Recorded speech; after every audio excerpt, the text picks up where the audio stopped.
Pep Talk UK, Pro Beez, Merry Christmas to you all.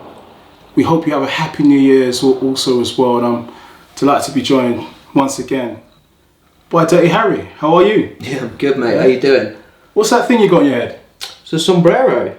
It's I thought if we're going to talk about shocks of the year, I put my flag in my camp and get going with that. Yeah. I think last time we talked about robbery of the year. It's only right that we talk about the shocks that emanated throughout the world, the boxing world.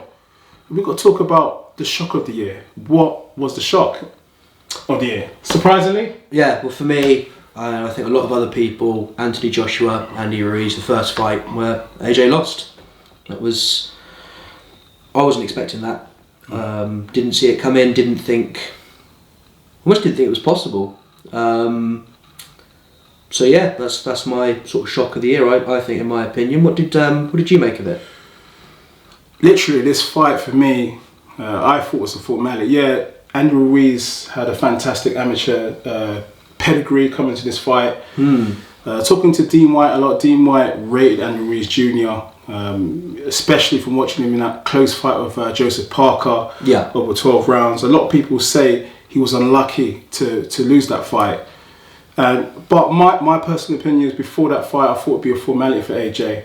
I just felt like, he was the bigger, stronger guy that looked in good nick compared to a guy that Carl Froch described as a physical wreck at the time. And I thought it was a formality, so much so that I must admit I only watched the highlights. Really? I bad journalist, I know. Do you know? But, yeah. Do you know? I think there's lots of things that went into that fight. I think the fact that Ruiz had actually just signed with Al Haymon, or had signed with Al Haymon at the beginning of this year or end of last year. I think he had his fight with Alexander Dimitrenko 6 weeks before, and it was only 2 weeks after that win where he then got the AJ fight. So he's got his new deal, first fight on his new deal. I think he's going out to make an impression anyway. He has a reputation for being lazy and not putting everything into camps and not training hard. So I think in that first camp anyway, for that fight before, he'd have been a bit like, okay, let me make a good impression. So they cut me some slack and they give me some credit. Then the AJ fight was put in front of him. I think he was so hungry and so... The lottery ticket. Yeah, well, it's like anything. If you got a call saying, I will give you a chance at your dream, you just have to give me 4 weeks to get in shape, you have to be there, you'd snatch it with both hands, wouldn't you? You'd think, I can't let this go.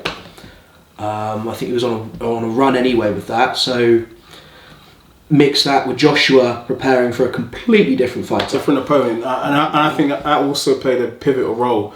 I mean, look at the dimensions of big baby Jarrell Minner. He's a much bigger lad with a lot more timber. Yeah, which is mad to say because you've got Andy Ruiz, who I think when he weighed in at the last fight, he was 20 stone 3. Yeah. The rehydration went a bit too far, right? He put a post up on Instagram saying heavyweight champion of the world fueled by tacos and churritos, which is their little soft drink out in America, in Mexico. So yeah, but no, I think the stars aligned for Andy Ruiz in terms of timing. He didn't have the time to get lazy. He didn't have time to let his training slip. It was almost back-to-back camps. He didn't have the money. Yeah, money as well. He didn't have that. What was it? Was it Marvin Hagler?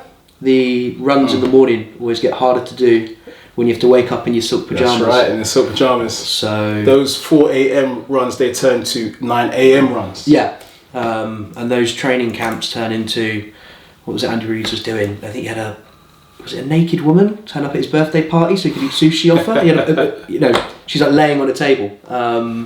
So I think all of that mixed in with Joshua training for a completely different opponent, but also mentally preparing for Baby Miller. Yeah, there was beef there. It was very personal. So he's got that. In some ways, was he demotivated? Was he deflated? Because Big Baby Miller had been talking some mess about Joshua. He's even basically making comments about Joshua's mum as well. Yeah, which were a bit uncalled for. And that whole, when you're psyched up for a big fight and you want to just lick off your enemy's head.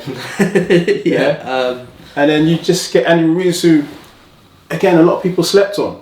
Yeah, I think that's pretty much what happened, it was the perfect storm in a lot of ways that a lot of us didn't see coming. I know a lot of people, I think Steve Bunce, the journalist, he calls them half timers, who afterwards go, oh well, I saw that. That was obviously going to happen. But I was looking at the Andy Ruiz step in and go, well, what are they doing? They're just keeping the New York show on so that Joshua can get his debut, rather than push out, rather than get a new opponent. And do you remember when the fight was announced? I remember seeing interviews of Eddie Hearn where a lot of people were criticising the level of opponent. Yeah. Then everyone was sort of going, this is just a cash grab. This is just the DAZN money, that $1 billion deal that Eddie Hearn's got for his Matchroom stable. They've got Joshua H's date in America, they're going to make him a star there, but they're not going to put the right opposition in front of him. And everyone kind of wrote it off. But look at how it ended. So we talked about, obviously, this massive shock. So let's head back to June 1st, this massive shock. Andy Joshua, a lot of talk pre-fight. Is he focused? What happened in sparring? There were rumours that sparring didn't go well. There were rumours of Andy Joshua in Miami nightclubs. He saw Meek Mill out in Miami as well. Shout out Meek Mill. Your favourite, isn't he? My favourite, Gene Chasers, baby. But there were rumours that his eye wasn't on the ball due to a number of factors. Not poor preparation in terms of the sparring. Rumours, obviously, of difficult spars, should we say? Yeah. Talk about that night heading in. You remember the whole of the American boxing world, let alone the whole world, were focused on Andy Joshua's American debut. Talk us through that night. Well, you see, just to take a little step back from that, I think there was the odd rumour of sparring. There was the odd, but what you tend to hear leading into a fight, and you get a bit sceptical as a fan, is you listen to people go, oh, he's having really good sparring, and then when the guy loses, it's like, oh no, he's actually, the camp wasn't right, worst camp of my life, And then you've got, AJ's a superstar. So he's going to be meeting the Meek Mills. He's going to be building profile over there. So he met Drake before he's. That was it. The Drake curse. The Drake curse. Yeah. Oh my gosh. All of this stuff. It was kind of like, I don't know. I kind of take it with a pinch of salt. But going into that, I was literally thinking, why am I staying up for this? Why am I watching this? Because I kind of know what's going to happen. I'm just watching it because I'm a fan.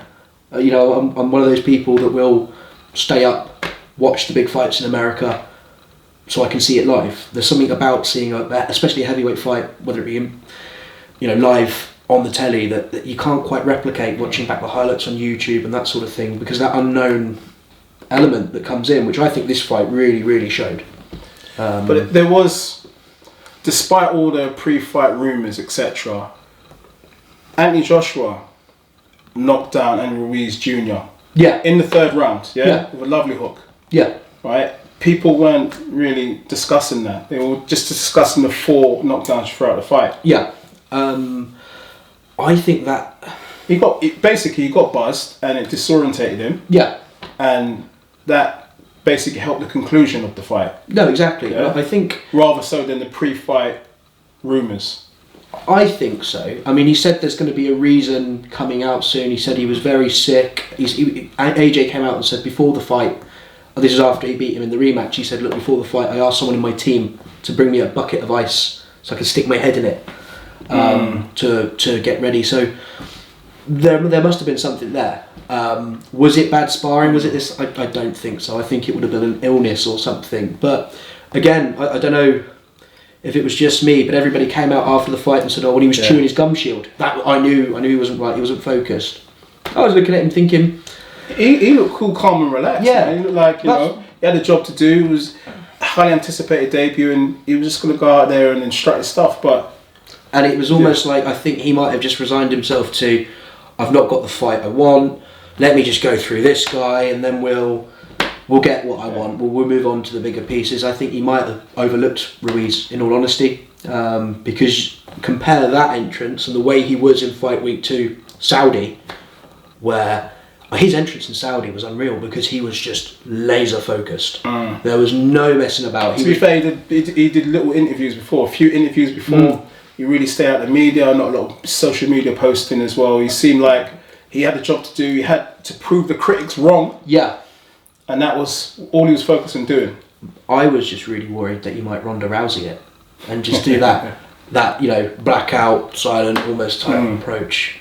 But you know what? He came back. He pulled it back. He got the win in the rematch. But I still look back at that fight, that first fight, and I still can't quite believe it happened. It was that much of a shock to me. Like, how did this small, fat man beat Anthony Joshua, sort of biggest athlete, biggest superstar in boxing and one of the biggest athletes in the world? Yeah. Like, how did that happen? Listen, a football comparison would be like, how did Birmingham City beat my beloved Arsenal in the Carling Cup final all those years ago? Yeah, it was just sort of like, I couldn't quite believe it, disbelief, just how did that happen? So for me, it was my biggest shock of the year for 2019. Hey, you heard it from the man wearing the sombrero. Viva Mexico.